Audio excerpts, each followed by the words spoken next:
नमस्कार विद्यार्थी मित्रांनो, आपल्या सर्वांचं सहर्ष स्वागत आहे GK24 मराठी या एज्युकेशनल चॅनलवर. आजच्या व्हिडिओमध्ये आपण पोलीस भरती संदर्भात जिल्हानिहाय जे काही अर्ज आलेले आहेत त्यांची माहिती जाणून घेणार आहोत. तर पहा, सर्वप्रथम महात्मा ज्योतिबा फुले यांची आज जयंती. महाराष्ट्रातील स्त्री शिक्षणाची मुहूर्तमेढ रोवणारे, सत्यशोधक समाजाची स्थापना करणारे महात्मा फुले यांना विनम्र अभिवादन.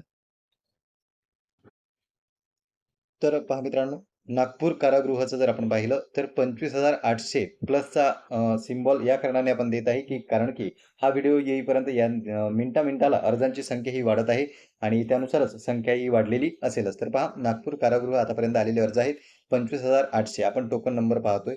त्यानंतर पहा, पुणे कारागृहाचं जर आपण पाहिलं तर 62,965 प्लस अर्जसंख्या झालेली आहे.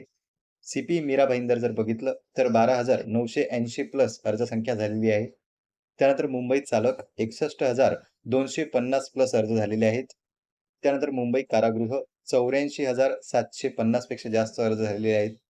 त्यानंतर CP मुंबई 2,32,200 प्लस अर्जसंख्या या ठिकाणी CP मुंबईला झालेली आहे. आणि पहा मित्रांनो, तुम्ही जर पोलीस भरतीचा अर्ज केलेला असेल तर या नंबरवर तुम्ही जे आहे फॉर्मची माहिती ती पाठवू शकता. स्क्रीनशॉट किंवा फोटोसुद्धा फॉर्मचा पाठवू शकता. तुमची माहिती कोणतीही पब्लिश केल्या जाणार नाही.